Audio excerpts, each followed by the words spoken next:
Hello everybody, welcome to Living with Asperger's. It's getting kind of complicated. I recently gained over 30 subscribers. Thank you guys so much for all the attention. You guys are awesome.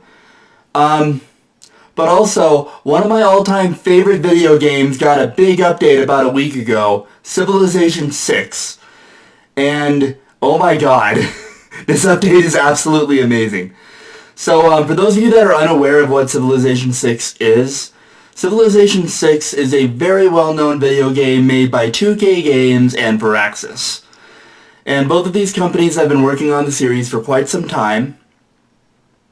And it was all started by this guy named Sid Meier.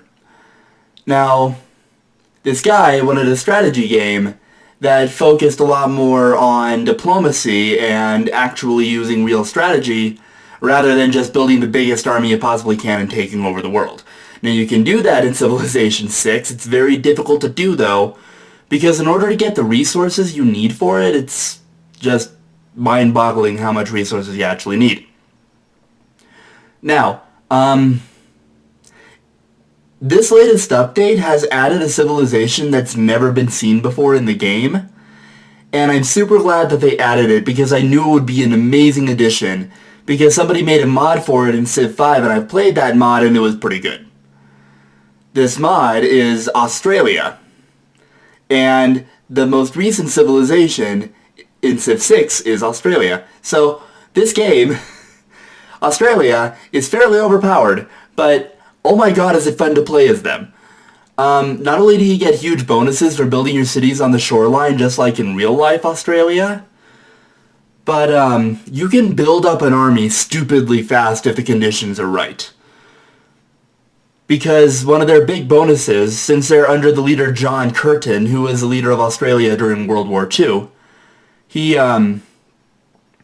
built up a huge army in a very short amount of time, even for a country as small as Australia was at the time. And holy crap, basically, if another civilization declares war on you for no reason whatsoever, it could be for any dumb reason you could possibly imagine, you get a 100% production bonus to military units, which makes it insanely easy to build up a huge army in a really short amount of time. And it also makes it much easier to defend your homeland, which makes it incredibly fun.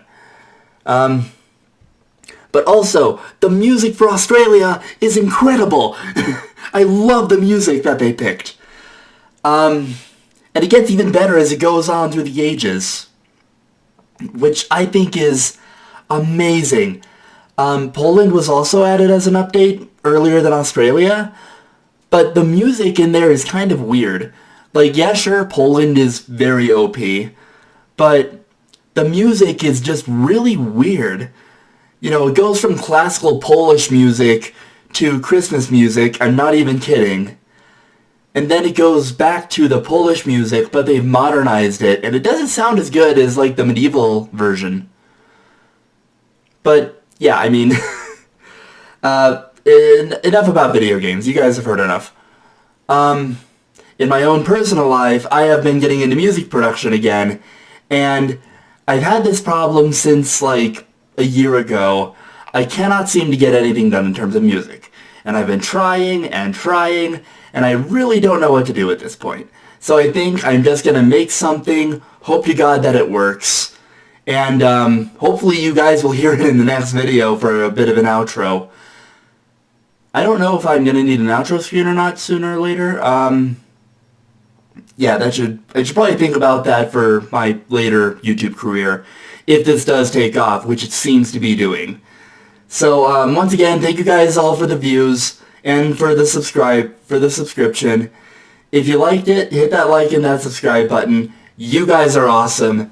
And, I hope to see you guys next week.